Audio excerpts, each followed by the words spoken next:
Everybody's in their own little echo chamber, their own little world with their phones or whatever, and in the house playing PlayStation. Don't get me wrong, ain't nothing wrong with that, man. But and then there's a lot to be said about getting out and just hanging with your friends and creating them lifelong memories. That here we are, I'm 50 years old, and I recall that like it was yesterday. And that had to be like 40 years ago, or 41 years ago. Geographics Media. A man Corey, a king without a throne. Family, friends, loyal subjects, welcome back.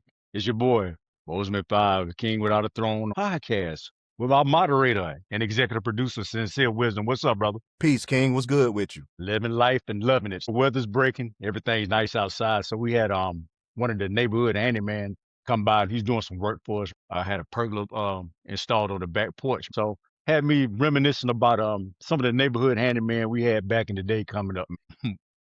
So what sparked this, King? What sparked you to think about all of these DIY projects at the crib that just went horribly wrong?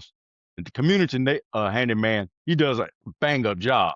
Great guy, Johnny on the spot. Now, he's going to charge you, but you're going to get your money's worth. Like I said, we had this project done, and it was done in A-class fashion, top-notch work. So I started thinking about all the stuff that happened back in the day when we was kids. One time, man, my grandmama had some issues with the pipes. She had that old school house and had that big crawl space up under. They had to disconnect the water. And they was telling us, like, y'all go in here, man, don't get no glass of water. Don't go to the bathroom. Don't do anything involving the sinks, plumbing, and nothing like that. Because he up under there working on the pipes. I forgot, man. I promise I forgot. So I went in there to get a drink of water, and I turned on the spigot.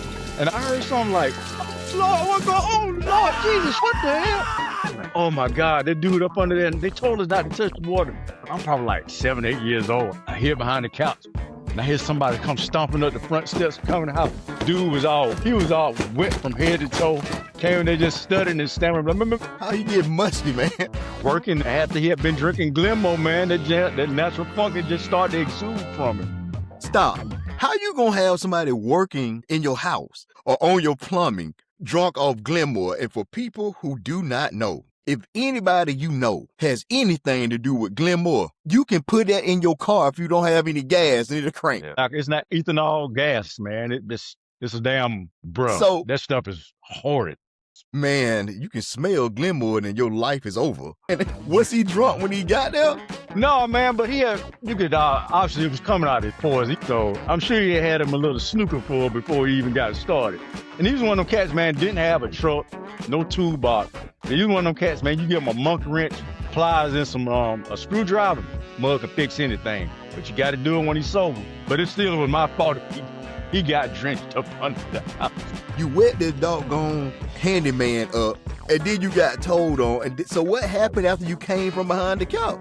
I came off from behind the couch like, what's going on? I heard somebody here hollering. You turned that water on, then I told you not to turn on that dang water. I'm like, huh? Huh? Now you can't speak English. Now you don't know what's going on. If you can you can hear. I forgot. You're just being devil. I promise I forgot. So we're going to continue on this path, King. Yes, my sir. Friend, the King Without a Throne. We're going to continue on this path of redemption, I see.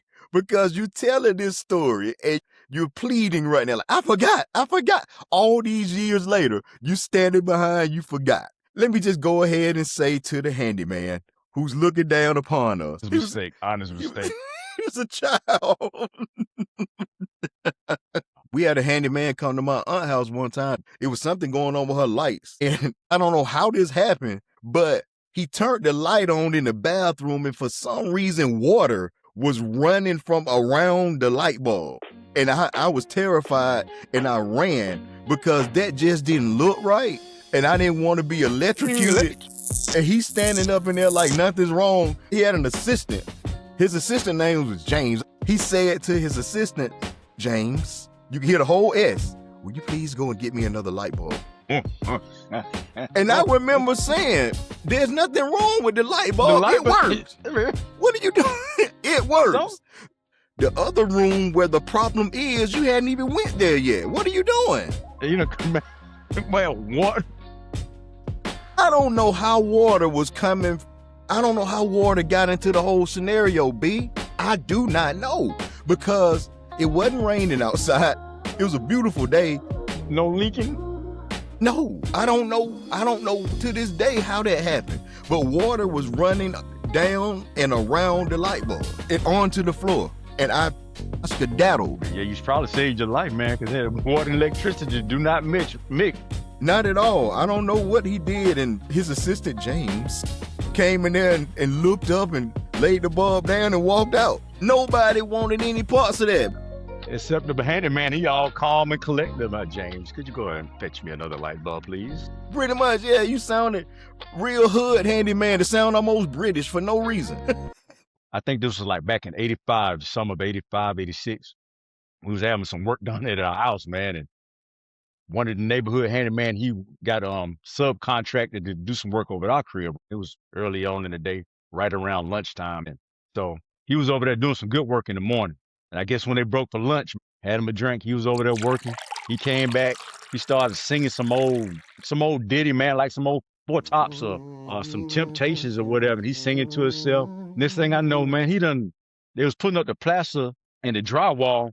Man, how about this dude? He done leaned up in it and just fell all inside the construction. This fresh drywall they just put up because he done had one too many before lunch break and then ruined the work for the rest of the crew for the afternoon. Of course, he stayed, a couple of streets over with this lady who was, I guess his girlfriend or whatever, and she let him lodge with her. And he goes over there, and I guess he had a cup because he was drunk, and she had figured he ain't gonna get his money for the day. They start fighting. Next thing you know, the cops over there. I'm like, bro, God dog, man, come on. There's not enough bandwidth on the internet to talk about all of the handyman stories in our city because something always happened. I saw a dude paint the car outside, just out in the open. It wasn't in the shop, didn't have no red lights on it to make he just out with gnats flying in the springtime when pollen out, painting the car, bugs sticking in the paint, everything. And I asked him, yo, you not gonna take this inside? He told me to mind my own business. He was offended.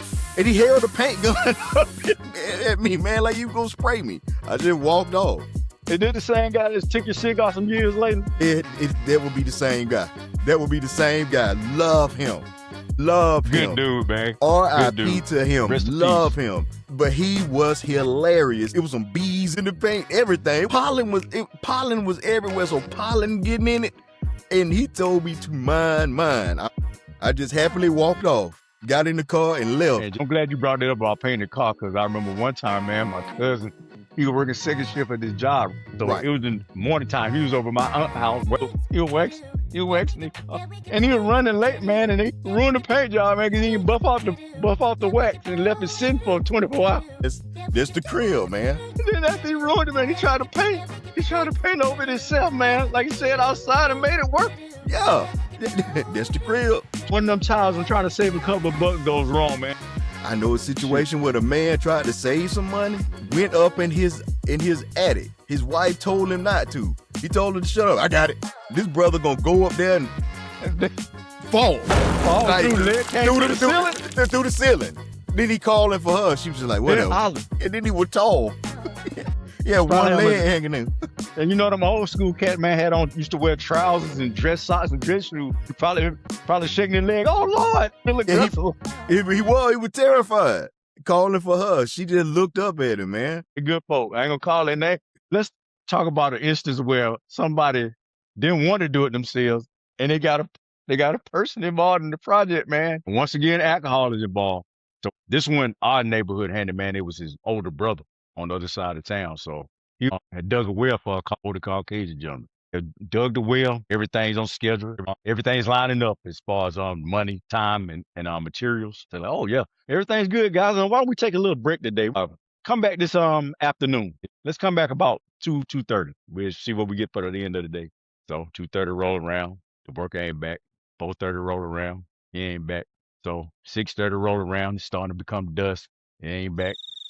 This is after 7 o'clock now. He ain't back. Come 8 o'clock, it's pitch dark. He comes ambling up the road, drunken and Cooter Brown.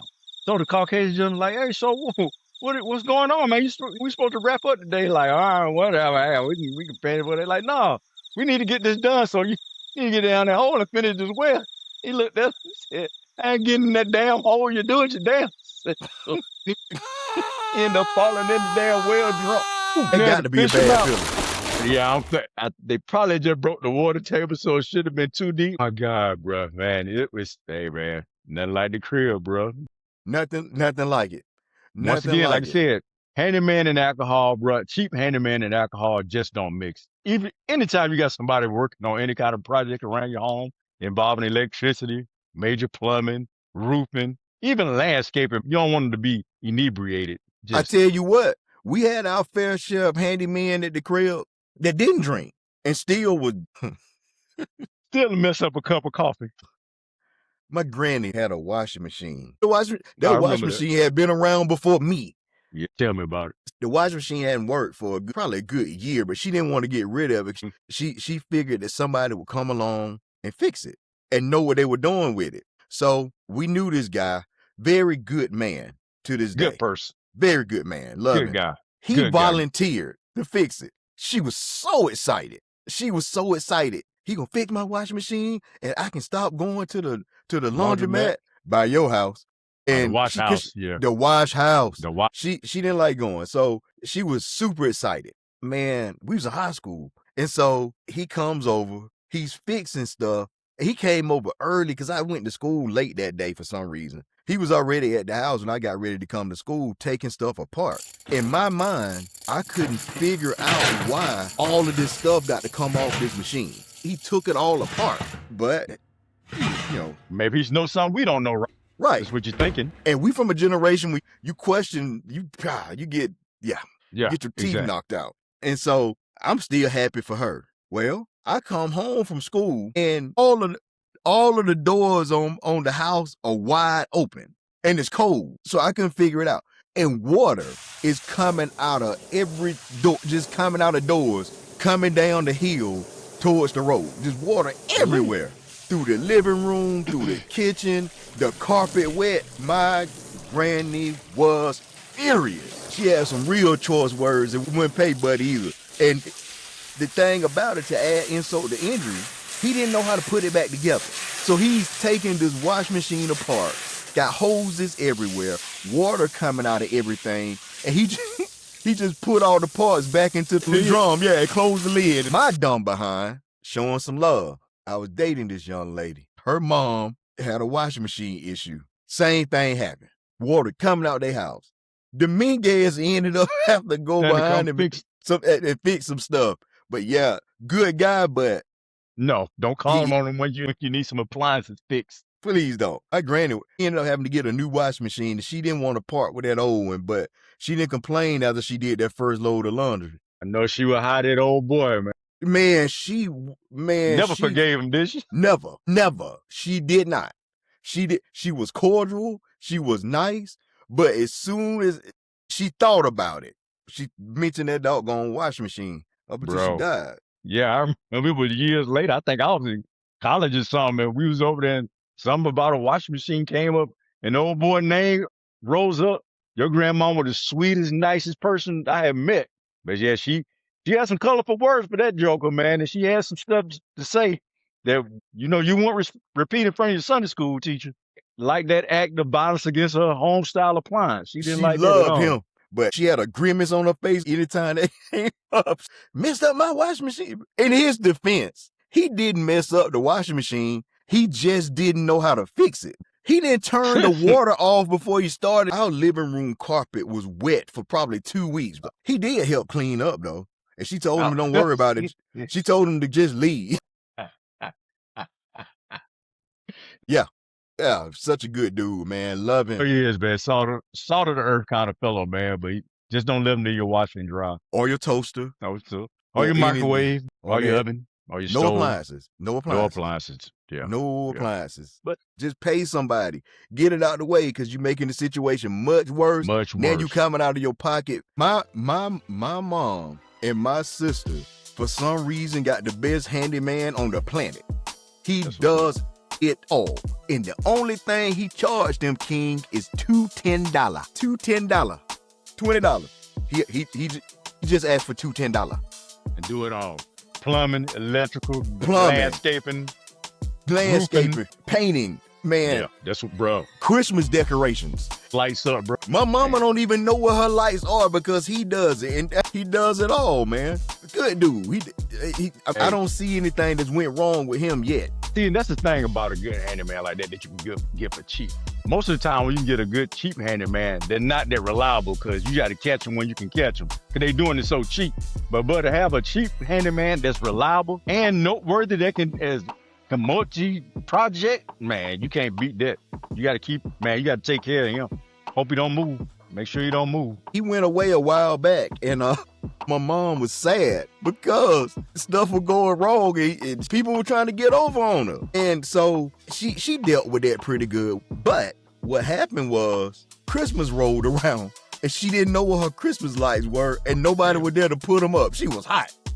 I said a few episodes ago, nothing bothers her, but she really wanted her lights up because he does a great job. She had to resort to getting one of those projection lights that beams the red and green lights and it swirls like a kaleidoscope. Yeah. She had to resort to that. She was not happy. Yeah, when she used to doing a full-scale light production, she had to scale back. Way back. Yeah. Some of the kids were on spring break this week. Saw them outside playing, shooting hoops, chasing each other, doing what kids do, man. And it got me to thinking about back to our glorious golden days of childhood back in the 80s. And, hey, man, I want to go to the store. All right, let's go. And the next thing you know, somebody like, last one to the store, grandmama bald head, and you'll take off running, right? So now, you know how it is, them little silly challenges you had as kids. Last one to the store, granddaddy leg wood. He got a fake leg. All kind of crazy stuff. You just make it up on the fly. So one day, man, we just clowning, just doing what kids do.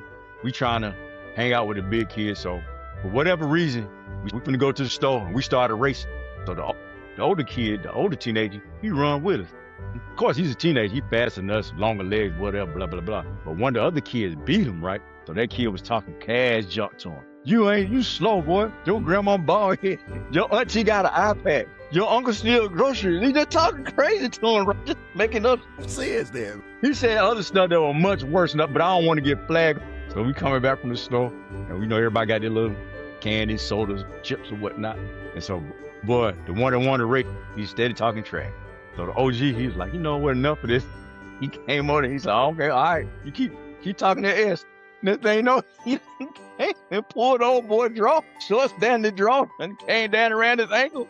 And he falling in the dirt. Daniel ain't just flapping about, man. Oh my God, bro. He just wobbling in the dirt with his hands down around his ankle. Let me ask you something, King. What happened to those days, man? Hey, bro, the world went ahead and got too fast for itself, man. Kids want to grow up too fast. And everybody's got electronics now, and everybody's in their own little echo chamber, their own little world with their phones or whatever, and in the house playing PlayStation. Don't get me wrong, ain't nothing wrong with that, man. But ain't nothing. There's a lot to be said about getting out and just hanging with your friends and creating them lifelong memories. That here we are, I'm 50 years old, and I recall that like it was yesterday, and that had to be like 40 years ago or 41 years ago. Man, will they have these memories, bro? Not in this context, so to speak, and not as golden as many, but hopefully they'll have some, man. Racing each other to the store and like just getting up a game of 21 for hours and hours, man. That's how we got better in sports, in basketball or baseball, because you just out there playing against each other. And the kids that was dope or was good, you start playing the older kids. And if you was really dope playing them older kids, you started playing adults and you just got better at it. Whatever sport you were doing, it's something to be said about just getting out and doing things, man. And not to mention start getting on those bikes and riding across town and going on major adventures and stuff, bro. Just out all day. Just like $1 in your pocket, if that. We grew. Yeah. We grew. So all of these DIY catastrophes, we witnessed them coming up and it taught us not to make those mistakes. I don't understand why in today's time it's so frowned upon for kids to actually go through something or to experience something. Hey, bro, that's a whole nother conversation in and of itself, man. But sometimes you got to let kids be kids, but you learn from your mistakes. That's how you become better. You become a better person. What else you got, my man? Hey, bro, right there. I'm good, man. I just wanted to get those off my chest, brother. So anything you would like to bring to the table? Yes, sir. I would like to congratulate you on the King Without a Throne podcast launch and the viewership that you got right out the gate, let me just be the first to commend you and congratulate you, because you were reluctant to do this, and I think that you're off to a very good start. I appreciate you for letting me be a part of it. I appreciate you for your work ethic, your grind, and most of all, I appreciate you so much for your friendship, the brotherhood, and your fearlessness. Appreciate that, but like I said, man, I can't take all the accolades for this. This is your work, brother. I'm just riding along, man. You put in all the hard leg work, all the grinding, all the editing, all the contacts, and all the leg work from the technical aspect of it. You make this part of it easy, man. I'm enjoying it. So kudos to you, man. If anything, this is a team effort. Listen, B, we got a lot to say, man, and we want to help the world through love and laughter. Love and laughter, bro. Some positivity. Man, that's the best way to be. Just love it. There you go. Just Sir, loving bro. it. So we're gonna keep doing it. All right, man. Everybody, you can get us on at YouTube, King Without a Throne podcast, on all major platforms, Spotify, Apple Music. Also, you can follow me on Facebook, Bozeman5 on Instagram, and also Bozeman5 on TikTok. With me, you can get at myself, Brother Big J, Our Content Podcast. You can get at us, at me rather, X, formerly Twitter, at Wisdom, WIZDUMB 1914, and on IG, Wisdom 1914. Words of sincere wisdom coming soon. Hopefully this summer at some point, I can launch that project, another Geographics Media Productions. So stay tuned. Stay tuned. Yes, sir. And on that, man, we'll see you all on the next episode. Take care. Peace.